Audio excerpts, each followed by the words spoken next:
Awesome. My name is Shaunik, first speaker for government. Order is going to be one framework on, one framework and then three contentions. It's the top. It's the top. You have to, like, for the door, you have to hit it at the top. What? The thing that's open. It's like right over you. That. Here? Yeah. Yeah. Push it in. Push it in. Yeah, that's No, how it's you. not. It's not that. It's the other one, actually. Wait. Oh, yeah. Oh. Wait. Or The you other push it one. out, you pull it out. Pull it out. Yeah. Pull it It's out. not Okay, that's interesting. And that's all on the recording. Okay, anyways, yeah, so framework, three contentions. Slow me, I'm not good at that. And then verbal PYs are great. Okay? Time begins now. We strongly affirm the resolution resolved that this House regrets the narrative of individual environmental responsibility. First, some observations. This is going to be a valid round indicated by the word regrets. Two is going to be definitions. We define regrets by saying that not people shouldn't recycle, and not that people shouldn't do all these environmentally friendly things, but we rather regret the narrative that people and individuals are somehow responsible for climate change, and essentially they're a major player in this. Second is that of individual environmental responsibility. This includes taking shorter showers, recycling, buying more expensive renewables, etc., essentially going out of your way and believing that you are responsible for climate change, so you have to do whatever you can do, and you have some more responsibility to solve climate change on your own. Third is that of this House, which is a rational actor around the world. Fourth is that of the narrative. So essentially this narrative indicates that we as individuals are all responsible for climate change, and we are the ones that have to change that. Third is that of the weighing mechanism, which should be net benefits. So in terms of the context of this resolution, net benefits means if it's beneficial or not beneficial to have this narrative. If you believe it's beneficial to have this narrative, then you're voting opposition. But as we're going to prove to you in today's round, it's not beneficial to have this narrative, thus we regret, and thus we affirm as well. So the burden, just to make it very clear, is if God proves this narrative is bad, we win this round, and Neg has to prove the narrative is good. Very simple. Okay. The first contention is that of deflecting responsibility. The A point here is that Princeton study found that the bottom 90% of Americans have no influence in the policy making of the government, whilst the money is actually held by the 10% is actually able to push congressional action. People in developing countries have even less of a voice, especially those in authoritarian or dictatorial regimes. The B point is that of corporations. ExxonMobil had a research in the 1980s where essentially there's a connection between fossil fuel activities and a global temperature rise, but chose to continue to ramp up oil extraction. People and experts all around the world in the 20th century knew that oil was bad, oil production was bad, and oil extraction was bad. However, these companies and these corporations continued to extract oil because that was the most profitable thing to do. 71% of carbon emissions can be traced back to 100 fossil fuel producers since the 1980s, and over 15 US food and beverage companies built more than the entire country of Australia. So what does this all mean? This is still under the B point of corporations, by the way. So essentially this means that corporations are by far the single biggest party and the biggest single emitter the world has ever seen in terms of climate change, in terms of corporations. And we tell you, sorry, not corporations, as entities overall. Individuals have much less of an impact on the environment, and oftentimes corporations ramp up their prices, they ramp up trying to make profit, and individuals have to swerve by that in order to transition to more renewables. The C point is that of the government. The NYT found 23 rich industrialized countries are responsible for over 50% of historical emissions. Billionaires lobby for anti-climate policies that are excessive government and just leads to them making more and more money. Okay, so what are the impacts? The first impact is that of truth. Truth means that we have to actually tell people they are not the ones that are responsible for climate change in the status quo. Individual people not only have minimal impact on the carbon emissions and the actions of government and the corporations, but there's quite literally very little that nothing can be done on the individual level. Quite simply because corporations make it such that oil products are the cheapest ones possible and the renewables are the more expensive ones. This holds the entirety of the ground in today's debate because literally if you're an individual and you want to prioritize saving your money first, you can't buy the more renewable products and go out of your way because it's simply more expensive. The second impact is that of deflection. The resolutional narrative is harmful because less people will see governments and corporations as liable for extreme warmings. So what does this mean? Well, when we endorse that the individual is responsible, we take our focus away from the actual actors that are the ones responsible, those corporations and those billionaires who are lobbying. And when we talk about individuals, we're not talking about billionaires, we're talking about the common average billionaire, common average person, not billionaires. Because a blind eye is turned away from the root cause between corporations and billionaires. Okay. Contention 2 is that of the guilt and mental health. The A point here is that over 80% of people making under $100,000 a year around the globe feel responsible for climate change, when in reality, they are only responsible for 3% of global emissions by Princeton. This is so important because people feel that they are the ones responsible because the narrative is being pushed upon them that they are. However, they are responsible for such a minority, such a fraction that even if they were to cut all their emissions by like 100%, so like that 3% became 0%, it would have absolutely no change on the trajectory we were heading in the status quo. The big one here is that individuals and people feel stress. Mental and crisis rates are about climate change damage are growing exponentially. CCPD, or climate change psychological distress, affects over 35 million people in the United States, the highest ever in the last 50 years. The C point here is that Harvard studies link the increasing responsibility of people about climate change to other major stress-related diseases, and like essentially, people start like spending more and break time away from their relationships because they get more and more stress and anxiety that they're the ones behind all this tragic cause that's happening in the status quo. And the D and final point here is that people can still take legitimated voting action to vote in like climate leaders that are actually going to take policy, but we are strongly as affirmation against the narrative that they are the ones individually responsible and they have to make a significant change because in reality they aren't. What are the impacts? Well, the first impact is under the neg world, you have more guilt and less productivity, whereas in the aff world, you actually have more productivity. This is good for the affirmation because people become fooled by the false perceptions that they are responsible for climate change and therefore start using less and less of what they actually like to afford. Under a net benefits framework, you want to satisfy people. You want to make sure they get what they want. And when people have to start spending more, especially when they can't start affording it, like people who make under $100,000 a year in America, then they can't afford that, and all of a sudden they feel responsible, which leads to their mental health completely depleting. And the second impact here is it's better to acknowledge under the government world. It's better to recognize that individuals writing down and saving costs will not solve for anything because 100 companies are responsible for 71% of emissions. Okay. The final government contention is that of autonomy and cost. The A point here is that developing countries are the most severely affected by climate change. However, these countries also grant little autonomy to vote or make one's voice heard, meaning there cannot be individual action taken on behalf of responsibility because people are conflicted to the rules of their government. We give you a lot of examples. For example, in Iran, oil is literally subsidized, which means that oil is the cheapest way that anyone can get energy. So if someone has to get renewable energy, they have to bypass all the government sanctions on renewable energy, which is extremely hard to do for the average person. The B point here is that being green friendly is very expensive. It is often completely inaccessible in countries like Russia, where so many tariffs are in place for the country that has no access to climate technology in the first place. The C point here is that of survival. Life is the biggest impact in the entirety of the world, and people in developing or dictatorial regimes often have no choice but to admit or to starve to death. This is not a fair choice, and this narrative not only reflects poorly upon them, but shifts the blame away from the bigger corporations and the bigger governments that are not choosing to take responsibility for the climate disasters they have committed, and as a result, these individuals feel responsible. So the impacts: 1, cross-apply on mental health, where we tell you that mental health decreases, and 2, individual responsibility won't solve for anything, and we need to solve for the main cause, which is government. So vote out. Thank you.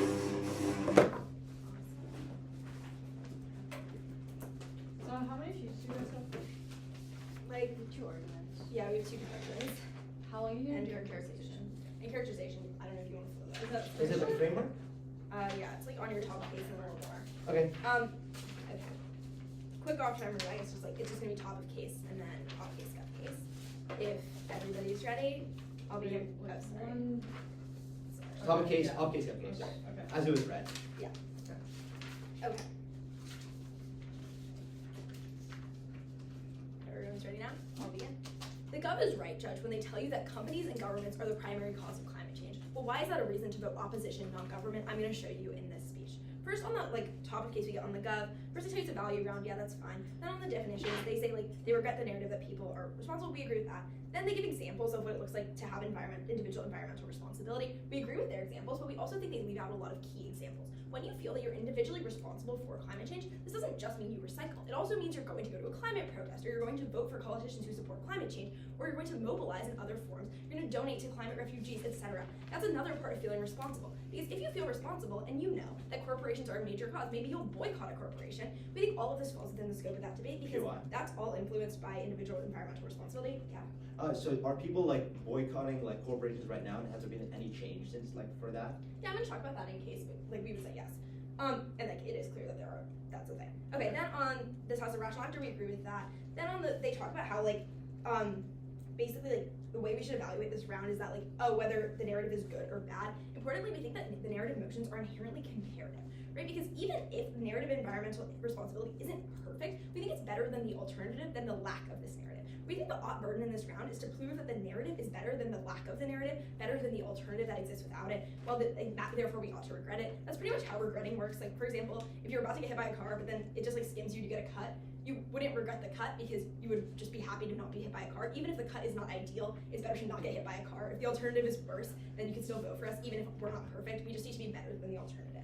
Okay, with that, onto the top of the case, we want to point out something really, really key, which is what Gov points out to you is that solvency needs to occur. Like, the only way to change climate is at the corporation or the government level. We agree. However, we think there's a key reason that the only way to link into solvency on climate change is through the people. Why is this? Because there's fundamentally a collective action problem at the company and government level. Let's look at an example. Say a company wants to become green and wants to suddenly start doing things in a better way. What's going to happen is they're going to get priced out of the market because it's expensive to use renewables, as they tell you in case.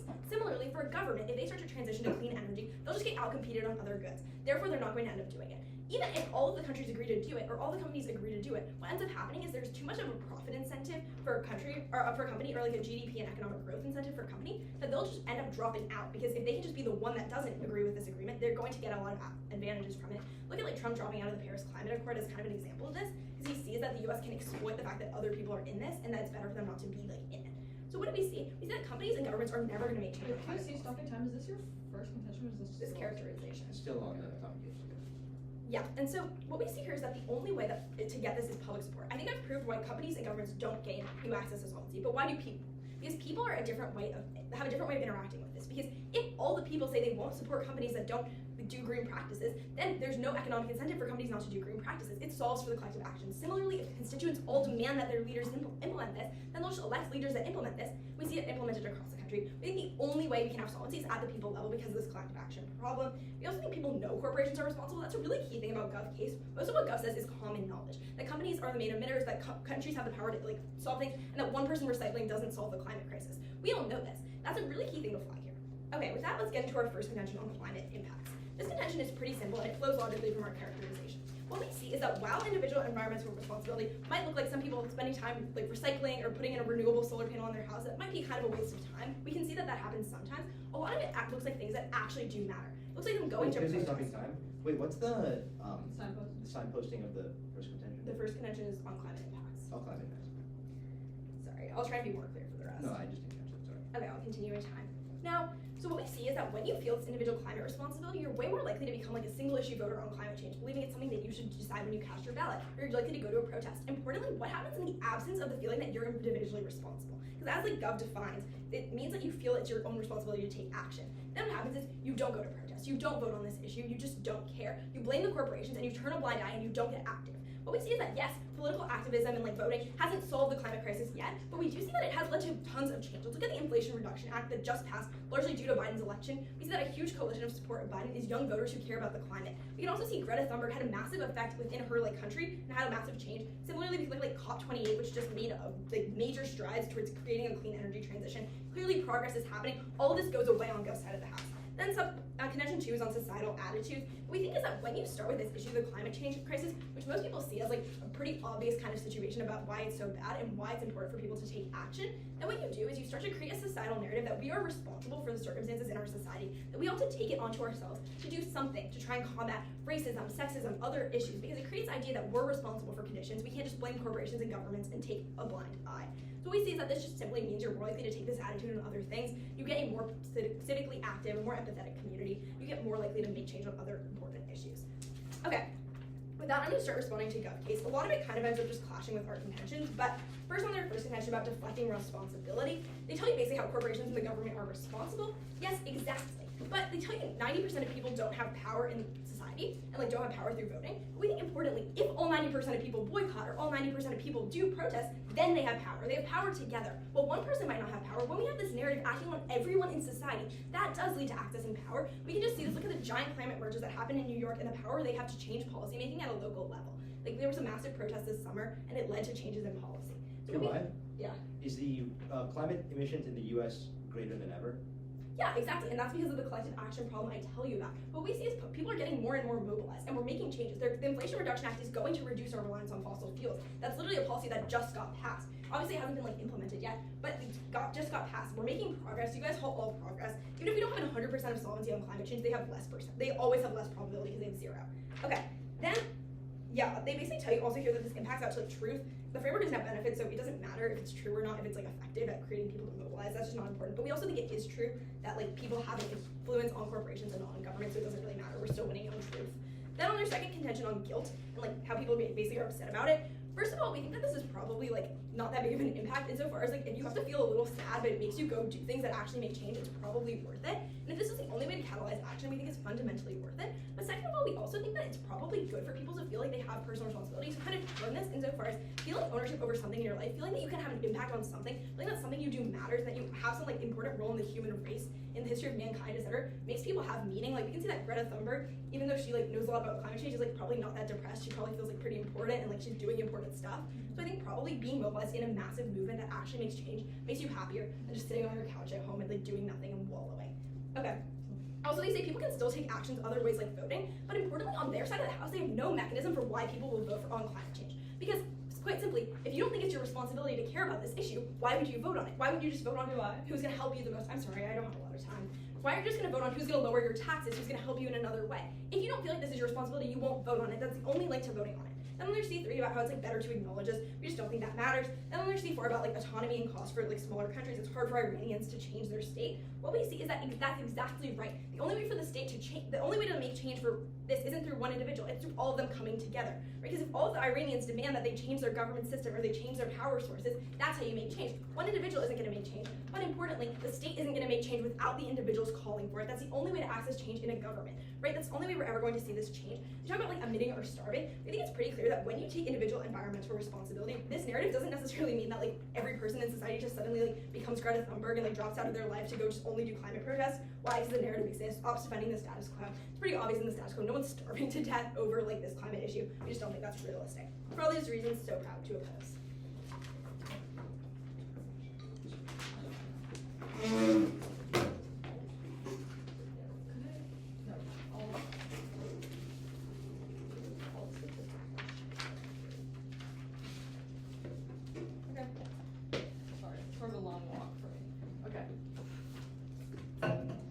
Oh, by the way, just I want to ask, what are your thoughts on tag teaming? Is it minimized? Should be minimized? I think it's fine, Sean, we just won't do it. Okay. Yeah. You're too far away. Yeah. Okay. I don't have a major thought on it, but it shouldn't disrupt the round. Is Okay. kind of how I would say. Yeah. Alright, off time. My name's Allegra. It's just gonna be framework, op, top down, gov, top down. And if you have a POI, I prefer you stand up. Negation is losing this round to the point where they concede all of the impacts on developing countries. Let's weigh what utilitarianism actually means. We say that under util, life is going to be the most important impact because life not only kills the most people in the short term, if you don't have a life then you're obviously dead, but death is just the most quantifiable thing in this round. Therefore, if everyone thinks that they have individual climate change responsibility and they go out to protest, they go try to vote in a country that they can't even vote in, then they're going to be crushed by their state. The majority of people live in developing countries in the status quo, and we are saying that these people literally have no way to take action against climate change. What is going to happen in a world where we regret this narrative? What is going to happen is that there is just more climate change, all these things, because the state doesn't have to take responsibility. We say that when people don't take individual responsibility, the responsibility shifts to corporations and governments, and they will vote these people out. They will vote out politicians that take stands against climate change. They will not buy stuff from corporations that do this because they will know that it's the corporation's fault, it's the government's fault. But some people simply don't have this choice. Some people simply literally have to choose to emit or to starve. The opposition case is completely grounded in first world countries. We have to consider where the majority of people live, where the majority of people live their lives, and that is what the government is regretting, yes? In the status quo, are people in developing nations choosing to starve in order to prevent climate emissions? Is this a big problem in the status quo? We're saying they're choosing to not starve, they're choosing to emit instead in the status quo, because they have to emit, otherwise they starve. Death is a more immediate impact than climate change that will come in 200 years. Therefore, we are saying that you should probably stay alive right now, eat something, even if it emits a little, rather than literally concede everything because, it helps people in developed countries feel better about themselves. Okay, responsibility is going to shift, and again, protests and donations are not accessible to mass majority of people. We have the First Amendment Amendment in the United States. Not every country has the First Amendment. We can't just make that assumption. Not everyone has money to donate. If you wanted like them to donate all their extra cash they have, then sure, they'll starve to death, and maybe we have $5 more till climate change. And again, the narrative, we agree that the narrative, like we are preferring a world in which we don't have the narrative. The opposition side is defending the status quo here, and we think a world where the responsibility is on the corporations and the governments that have actually had the largest impact on climate change, as all of our drop statistics have proven. We say that it's probably better for them to be held accountable than individual people that have no impact on it. Okay, let's go over the characterization. People can still vote. Let's go over like why this actually happens. So the Supreme Court ruled against Roe v. Wade in the United States. However, if I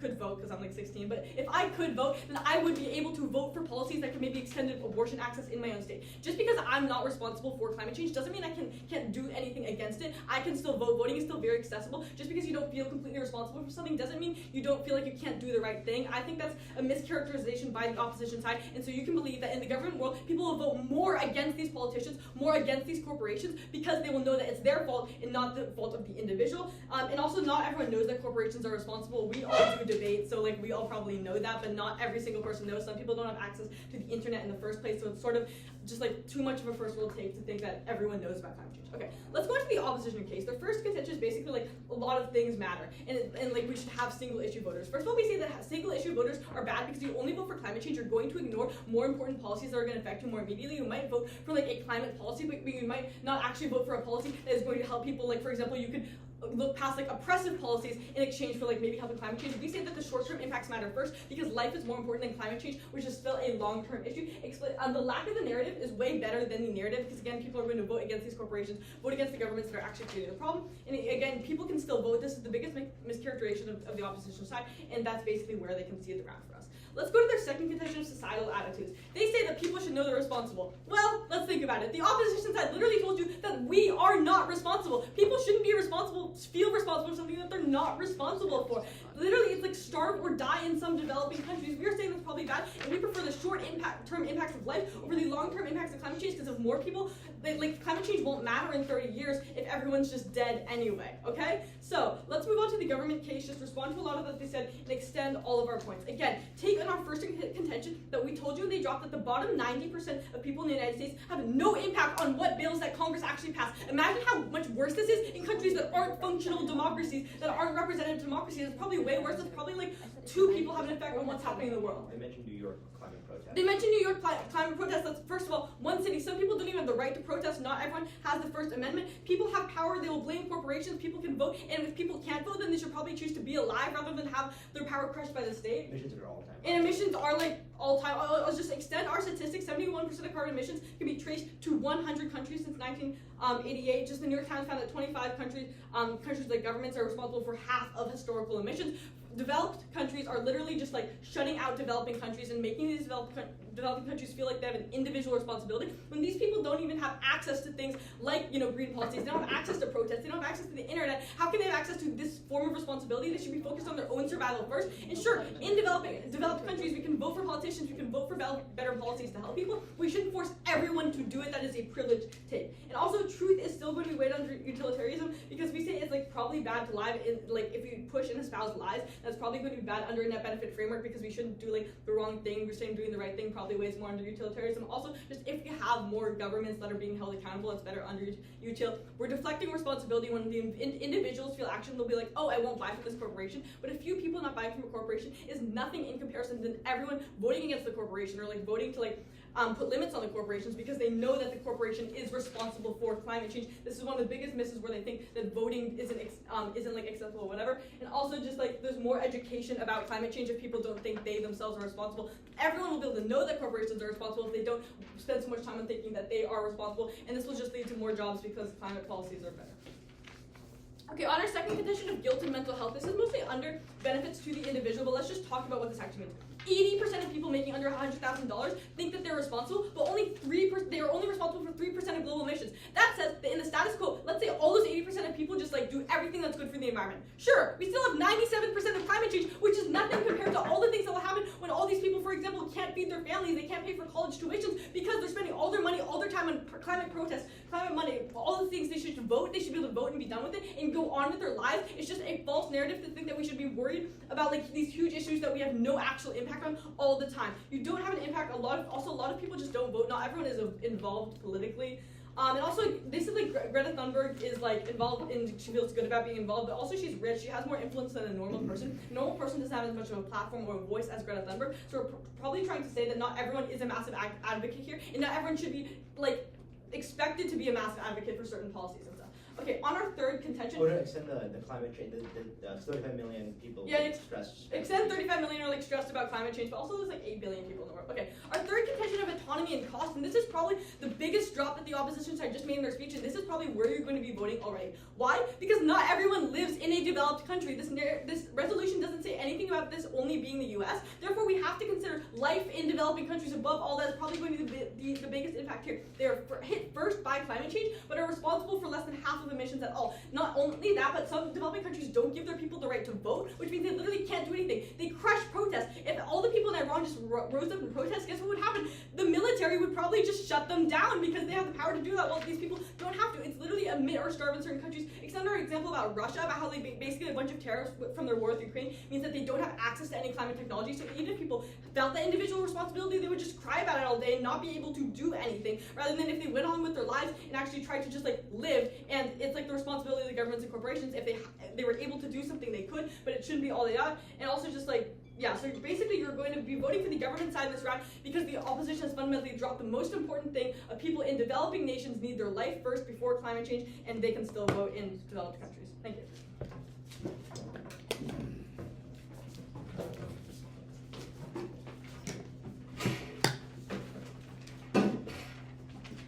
Is everybody ready? Yeah. Then off time, it's just going to be an overview, a little bit of analysis on the scope of the round, gov case in order, off case in order. Is everybody still ready? Then I'm going to start my time now. Where is the delta in this round? In other words, what differentiates opt from gov, and why are you always going to be voting opt? Let's first talk about what gov thinks it is. What gov thinks this round is about the blame that is placed on corporations. The problem here is that Asha gives you some great analysis, which is that in the status quo, people already know that corporations are responsible in part for climate change. The difference here, the delta, is about action. In both worlds, people understand climate change is not solely caused by people. Because remember, this is a regrets motion, and a regrets motion is inherently looking at the world as we know it and then comparing it to an imaginary, hypothetical world. When you look at the world in which we live, I think it's really clear that most American people, most people, I don't know, living in the developed world, do not think that they are the only contributor to climate change. I think that the impact that this motion actually has, the impact that the narrative has, rather, is an impact of trying to drive people to action. No, thank you, I have a lot to get through. Okay, so now let's talk about who this motion impacts. Because gov tries to win this debate on impacts to the developing world. They tell you this narrative is going to be really bad for people living in the developing world because they feel like they have an obligation.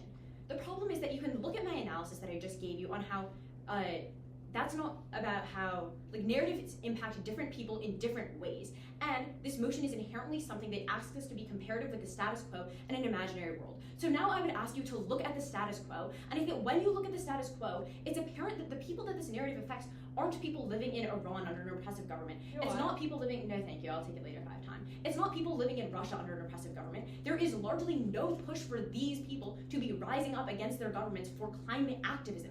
That's not something that we see in the real world. Asha asks you this in a POI. She says, isn't it true that people in Iran aren't choosing to starve?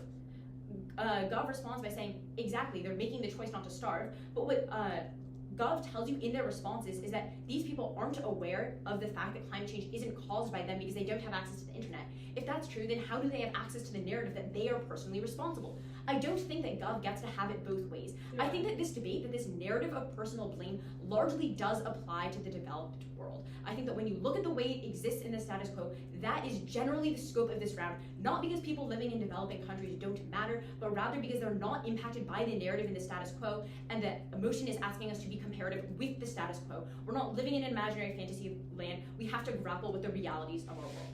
Okay, now let's go gov case in order. Their first argument about deflecting responsibility.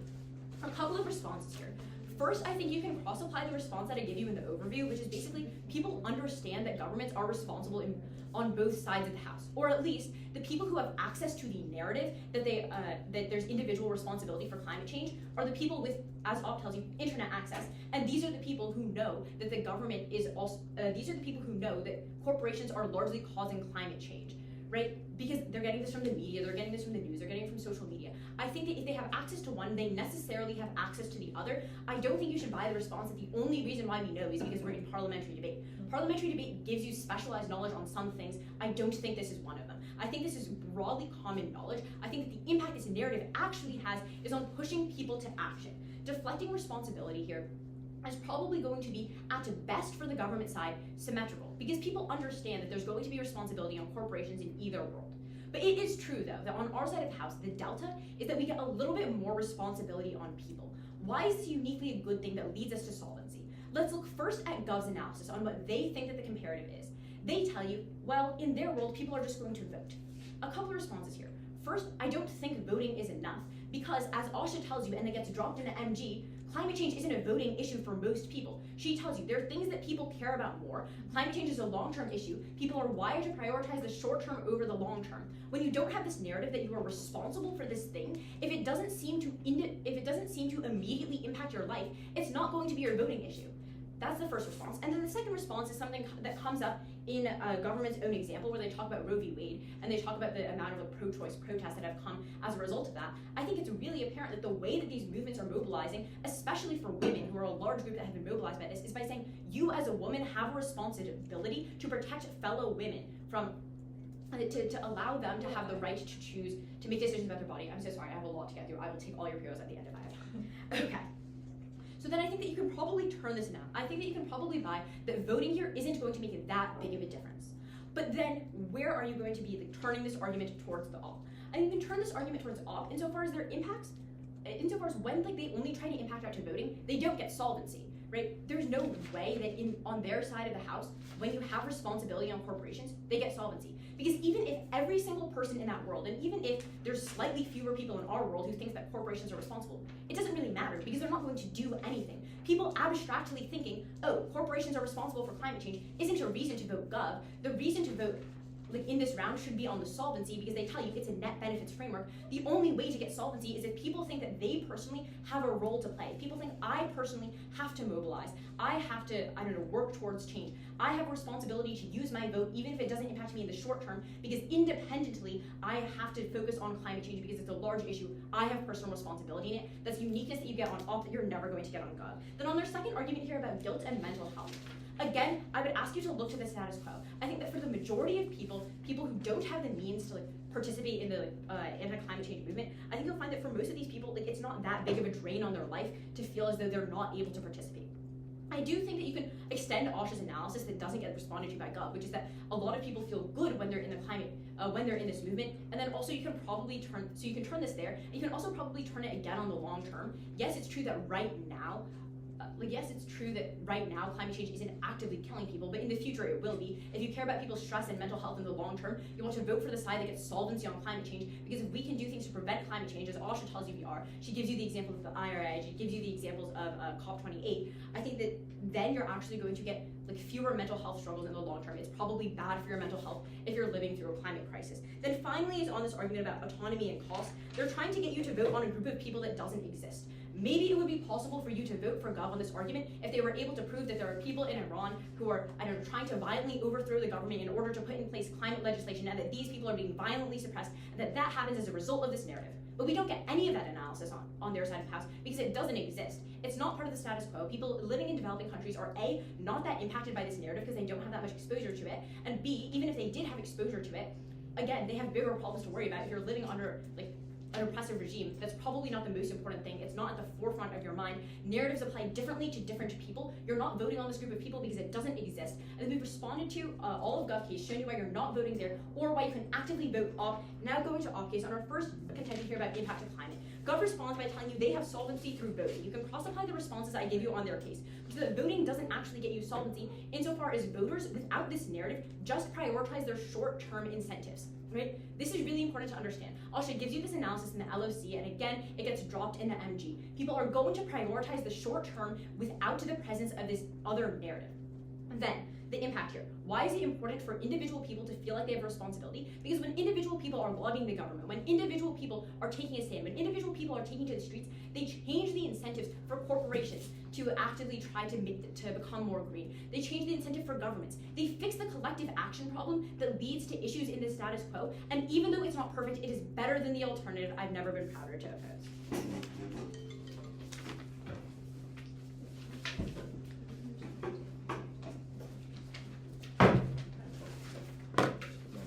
Second, if you don't mind.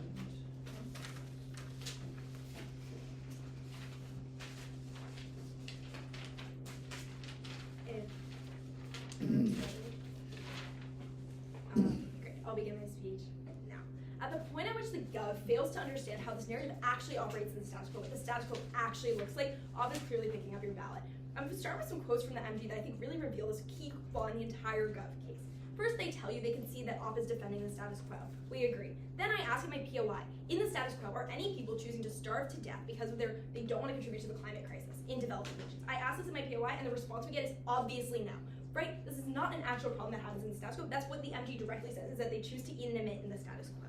What they say here pretty much cleanly knifes their entire claim on people dying in developing nations. Why is this? Because in the status quo, this isn't what's happening, and they agree opposite the status quo. We ask them specifically to provide us examples of people in the developing world who are choosing, because they're worried about their climate impacts that just don't really matter, to just like die because they don't want to emit. We clearly see that they provide no examples. This isn't a real thing, because fundamentally people have other incentives. It's a narrative, not a rule and not a law. Right? When this narrative exists, that doesn't override your survival instincts or your wanting to give your child food or other things that exist in your life. We pretty clearly see that the narrative isn't all powerful, and that's why people in developing nations, even though this narrative exists, if they even have access to it, which some of them don't due to lacking like education and lacking access to the internet, even if the narrative does exist for them, they're simply not acting on it because fundamentally you have other concerns. But what does that mean? If this narrative isn't like all-consuming, which it obviously isn't, how does it actually operate? What we see is that it actually operates as some sort of like an extra incentive, extra responsibility that happens when you have the ability to do this, to take extra action, etc. Now let's look at like basically why no matter what they say in PMR, there's literally no way for them to win this debate. Because what we see is that their two biggest claims come down to developing nations and analysis that just doesn't actually resemble the status quo versus analysis that people are dying because of their choosing not to eat and like that they should because of the climate change. That's obviously not happening in the status quo. Second, on these authoritarian governments, we don't see anyone like actively protesting for climate change within Russia right now. That's just not a thing people are doing, so therefore people aren't dying from it. Because it's just not simply like a movement that exists because these people have other incentives, i.e. wanting to stay alive. They don't end up doing these protests. That washes out this entire impact. Then they themselves tell you that lives are the most important impact in this debate, that that's what you should care about. That's pretty clearly like setting us up to outweigh their other claims on guilt and truth. Truth doesn't matter under the framework. They say doing the right thing matters under util. No, it doesn't. Util is about suffering versus good. Then on guilt, we think that we turn it. Zoe tells you why. It's because fundamentally you feel better about your life when you're doing something, when you have meaning that's never responded to. That means there's no offense left to vote on in PMR. But why is our climate change impact winning? They tell you to care about the short term over the long term. We say care about the long term over the short term because there's a bigger magnitude. Right? When we look at like this generation, next generation, the 10 generations from us, those are all impacted by climate change. They all suffer. Well, on their side of the house, they only have short term impacts that only affect the people alive right now. We impact like 10 generations of 7 billion people. That's a lot more people fundamentally. Also, we think that like because this is such a large scale impact, the suffering you get from climate change is a lot worse than like the small amount of guilt you feel on their side of the house. Because you're actively fleeing your home, you're actively like dying due to climate change. That's obviously a lot worse than feeling a little guilty about it. We also think like that's just clearly a much larger scale impact.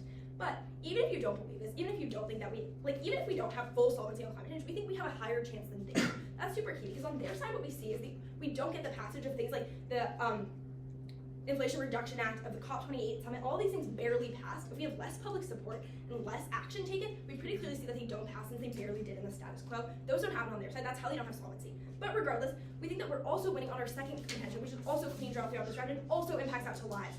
What we tell you is that fundamentally, when you care and you believe that other issues in the globe are your own personal responsibility, that changes the way you look at things. When you believe climate change is your personal responsibility, you also believe racism, sexism, other issues in this world are your personal responsibility. When we look at like developing nations which they talk about, we think it's a lot better for people to believe that it is their job to make their communities better, to help the world around them. We think it's a lot better because this actually leads to implementing the kind of policies that help people in the short term. These are policies that they think matter if the short term matters most are only going to be impacted and actually implemented when people care about those around them and they see it's their responsibility to take action about others rather than just focusing on themselves. On their side of the house, people just vote on things that impact themselves. They don't care about others. On our side, they do, actually making a better world for everyone. So proud to oppose. Thank you. Awesome. Okay.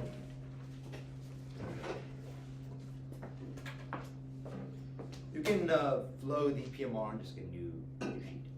It'll be mostly just collapse, but just the order for the sheet, if you guys want it, will be like a brief overview at the top, then some quick notes on framing, and then 3 voters and some weighing. So overview, 3 points on framing, 3 voters, weighing. Okay, time begins on my first word. Opposition clearly concedes that if they even get these 100% solvency, the narrative to change anything, it won't change anything. Even if the 3% they talk about this entire time cuts 100% of their emissions, they don't solve for anything and they don't change anything. That's the fundamental flaw of the opposition in today's round. So let's get on to some quick notes on framing. First is the narrative, which we extend through all of our speeches. The definition of the narrative which you're flowing through is that people are solely responsible for climate change and they are the ones that actually are the ones that are responsible, and that's the narrative we don't believe. In this round, we've provided you in the PMC that this narrative indicates that as individuals, we are all responsible for climate change and we are the ones that have to change that, including switching to renewable practices, switching to other like electrical vehicles, etc., etc. These are the examples that we provide you that they don't contest in like throughout all of our speeches. Second is on net benefits. They tell you to prefer the narrative over the lack of the narrative, but this is simply not the case. You're preferring the lack of the narrative over the narrative for a couple of reasons they don't respond to. Because when you don't have the narrative, people turn to focus on themselves, to the companies and the government. That is a fundamental flaw they never address. If you don't blame yourself, if you don't think you are responsible, you will start turning and start, quote, like the opposition says, complaining towards governments and complaining towards their own like corporations. This is exactly where the entirety of the opposition solvency comes from, complaining and boycotting against these corporations and governments. But as insofar as the opposition concedes that people believe they are responsible for climate change, they can never do that in their own world. Third is on the double bind. They concede that 80% of people under $100,000 a year believe they are at fault for climate change. They say this group of people is non-existent. This is just simply false. People believe that they're like transporting every day through like going through work through like a car or like buying oil products, etc., cause a lot more climate change than they actually think. The truth is distorted and people don't believe that. So what are the voters in today's round? Okay, the first voter is that of deflecting responsibility. And they say essentially truth doesn't matter because it doesn't matter under util, and they completely ignore all of Allegra's analysis. But why does truth matter? Truth matters because it's better for education, like Allegra tells you, which leads to more jobs being created and an overall societal benefit. This is important because if people actually are educated about climate change, they can make better and pass better policy decisions than if they were not to be educated. Truth is incredibly important in a functioning democracy because, as we've literally said, around the world, if people are knowledgeable and people actually know what they're talking about, they're able to pass better policies about the truth of climate change and actually mitigate the real problem. So we get access to the solvency. But on deflection is another key way we're winning this round, because the opposition concedes that in their world, people will literally just be focusing on the corporations and not, on the individuals and not on the corporations. They will not be focusing on the billionaires who are lobbying them out and not on the individuals, they'll be focusing on the individuals and like themselves and not on the billionaires and the corporations that are lobbying and not passing anything. The second is that of guilt, and this is another clean way the government cleanly wins this round. Because we tell you that the bottom 90% doesn't have any effect on policy through voting, because it's the 10% that lobbies and like gridlocks Congress and doesn't make sure any of that gets passed. You're extending a statistic that 35 million people in the United States, the highest ever, are affected from CCPD or climate change psychological distress, which means that people literally feel themselves are responsible, which terminalizes to more depression, more mental health, and more suicide as they don't respond to in their own speech. They completely concede the second contention of guilt and mental health, insofar their only response to the LOR is that people will feel better about themselves. But insofar to the point where they're not solving for anything for climate change, 3% won't solve for anything. Yellow. Yeah. We read the like Hold on. turn on mental health, how you're gonna feel like less guilty actually because you're going to be doing something, and we read that in I read that in LOC, and then we didn't get an MG response as a new. Okay, so I'll completely respond to that. So you read this against our second contention. You said it's personal responsibility is not that important, and then my partner like a response to this saying that people don't know about it, people don't know the impacts of it, and therefore people are less likely to make action on it. Yeah, that's different than the response you're reading right No, now. I'm just saying that people literally have more guilt. I'm extending our psychological distress, which I told my partner to actually extend, that people feel they're responsible for climate change. I think it's a new response. Judge's Okay, discretion judge's now. discretion. Yeah, I have it on my flow, but whatever. Okay. Time begins now. So you're conceding that through, and we tell you right now in the status quo, like the negative says, they're defending the status quo. And when my partner responds to them and says that people aren't starving themselves to death because of the emissions, that's exactly what the negative tries to advocate for. We're telling you in the status quo that people are choosing to feed themselves over than trying to prioritize the climate. And this is really important because we tell you that this narrative is actually keeping people from taking real climate action. We tell you that people are not able to do anything because they only blame themselves, and they have to live with their guilt of choosing to eat over choosing to go against the government. Whereas we tell you in our world, they don't feel guilt, and they can eat peacefully without being reminded every single day that they are the ones that are causing climate change. They don't respond to the crux of our argument. We're not saying go starve, we don't care about you. We're saying eat your food, we care about you, you're not part of climate change. What is uniquely, we access the impacts on mental health because under their world, they're the ones committing to more depression and more suicide as people struggle with all the diseases under the negative world. So ultimately you're weighing this round. What are you weighing on? Well, you're weighing on guilt and mental health first. The opposition doesn't tell you which impact to prioritize first, and as the government side, we're going to tell you to prioritize this guilt and mental health first, because truth is important. Truth is the way we actually discern and make effective policy action. And insofar the negative literally says truth is not important, you cannot vote for the negative side in today's round for those simple reasons, and for that, you're voting government based on the fact that the negative literally kills truth and kills, spreads more mental health disease. Thank you. Pause the recording. Thanks, guys. Thank you guys. Good Great round. round. Would you guys prefer we go outside for? Okay, first off, great round to everyone. The decision was a 3-2 for the Gov. I was one of the squirrels, so I'll go first. I need to just pull up what I wrote down. So for me, this is a really difficult round to evaluate, and I thought it was really close because I think both sides are winning key arguments on their side, but don't interact enough with their opponents. So here's the two key issues that I see. I think the neg is pretty clearly winning, at least to me, that Prospera is bad for Honduras. And I agree that if Prospera was successfully removed, I buy that other countries, like these 33 ICC countries, can provide sufficient investment such that this area can eventually rebuild, gain better wages, et cetera, et cetera. However, I do think the AF is pretty clearly winning, that it's unlikely that this court case will, one, be successful, and two, if it does succeed, it's unlikely that this is going to be the be-all, end-all for U.S. intervention. So this leaves me with two main impacts at the end of the round. The AF argues that this is going to cause significant resource strain and political backlash, and the neg argues that even if the case is futile, there's still the issue of losing all the support from these 33 countries and losing any substantive chance of being able to fight back in the future against the devastating impacts of U.S. hegemony.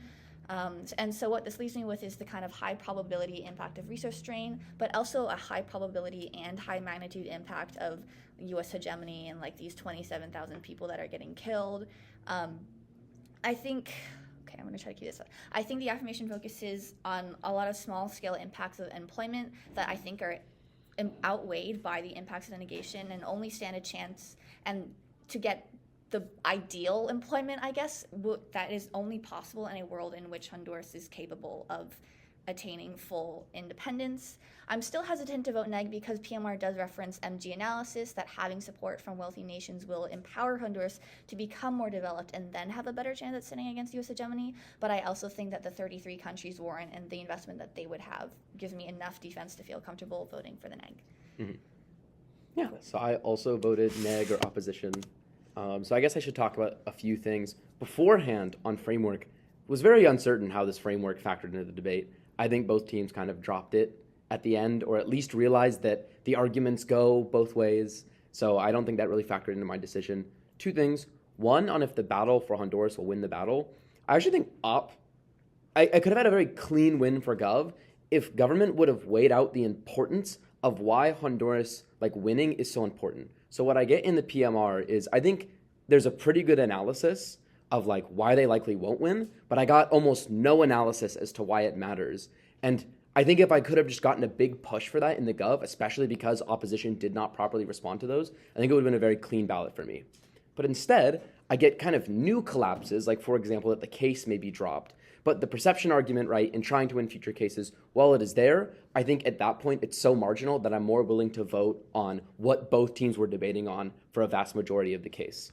So let's talk about what happened to the island. So this dispute starts at the top. I get two main competing interpretations. From government, I get the idea of more job opportunity, more investment, more employment, and then kind of this idea that if this all works out, the U.S. investment is going to pull out. Opposition gives me exploitation, destruction of local economy, a monopoly, and then death due to the exploitation.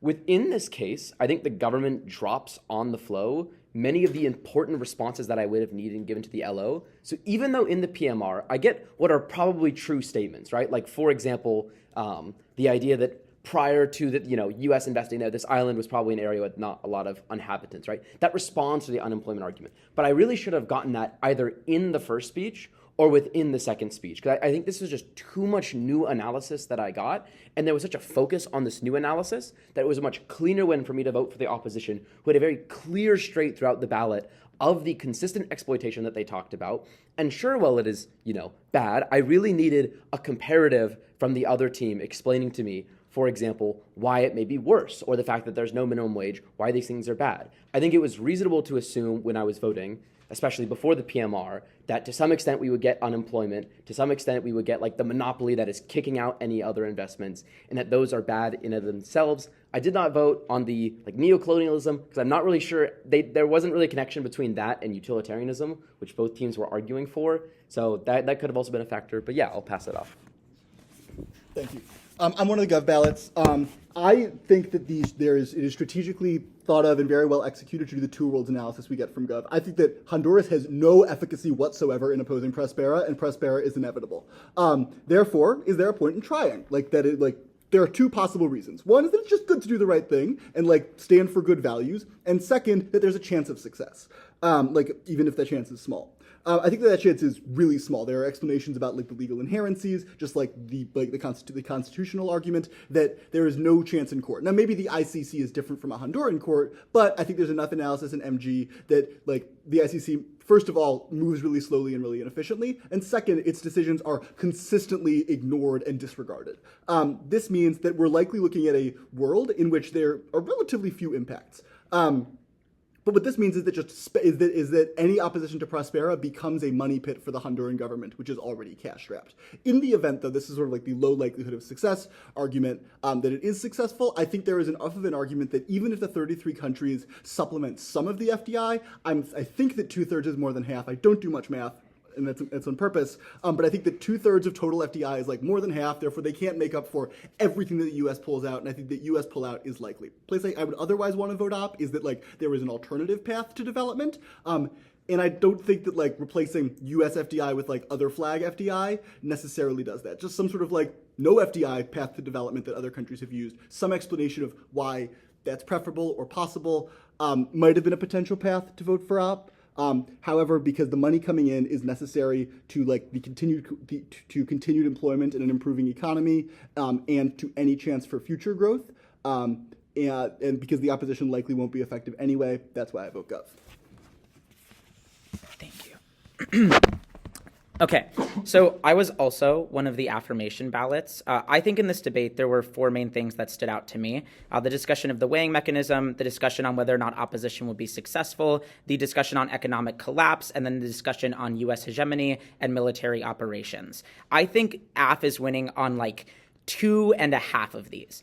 Starting on weighing mechanism, I do actually vote for the neg here. I do think that the more proper weighing mechanism is the discussion of the lensing through Honduras benefits specifically. That is the actor presented within the motion. It is the actor that has the most say or most what happens impacts that actor more than it impacts anybody else, and I do think that that flows through. I think the problem, as mentioned by some of the other people in the panel, though, is that, like, ultimately I do think most teams kind of just end up making arguments that focus on Honduras specifically anyway, so I don't think neg winning on the weighing mechanism really grants you any unique ground in the debate that you wouldn't have otherwise already gotten.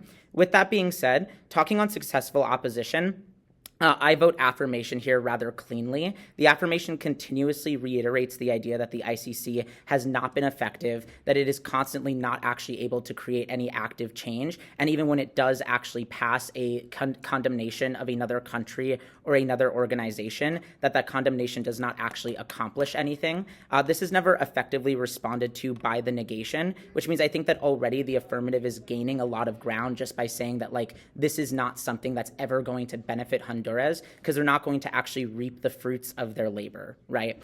Moving on to economic collapse, this is kind of like the comparison on whether or not the 33 countries can supplement Honduras in replacement of the U.S. Here I also end up voting on the affirmation. I think the affirmation tells me rather cleanly that because the U.S. invests so much of the foreign direct investment into Honduras, the removal of the U.S. within... Hi, sorry to interrupt, and I know that this is a very valuable educational process that's happening right now, but we do have to be out of the building at 7 tonight, which means that we need to start the next round now. So if there are judges who haven't given oral feedback yet, please put it all on the ballot. I'm sure the debaters will read it and learn much from it, but we would appreciate any debaters and judges